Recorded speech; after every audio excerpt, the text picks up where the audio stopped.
বগুড়ার সান্তাহারের নীলসাগর এক্সপ্রেস ট্রেনের ৯টি বগি লাইনচ্যুত হওয়ার ঘটনায় ঢাকার সঙ্গে উত্তরবঙ্গের রেল যোগাযোগ বন্ধ হয়ে পড়েছে। দুর্ঘটনায় হতাহতের আশঙ্কা করা হলেও এখন পর্যন্ত কোনো মৃত্যুর খবর পাওয়া যায়নি। ১৮ মার্চ বুধবার দুপুর ২:৩০টার দিকে সান্তাহারের তিলকপুর স্টেশন সংলগ্ন এলাকায় এ দুর্ঘটনা ঘটে। রেলওয়ে ও পুলিশ সূত্রে জানা গেছে, ঢাকা থেকে নীলফামারীগামী নীলসাগর এক্সপ্রেস ট্রেনটি বেলা ২টার দিকে সান্তাহার স্টেশনে বিরতি দেয়। স্টেশন থেকে ছেড়ে যাওয়ার কিছু সময় পরই ট্রেনটির পেছনে ৯টি বগি লাইনচ্যুত হয়। এতে কয়েকটি বগি লাইন থেকে ছিটকে আশেপাশে ছড়িয়ে পড়ে।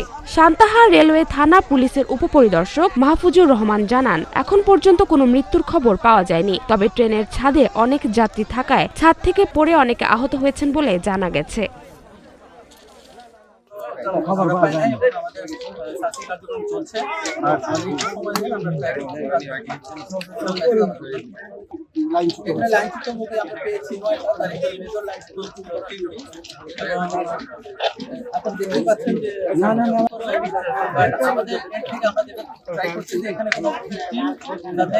সেবা না পেয়ে যত ভিকটিম আছে তাদেরকে আমরা ফার্স্ট এড দিয়ে হসপিটালাইজ করি।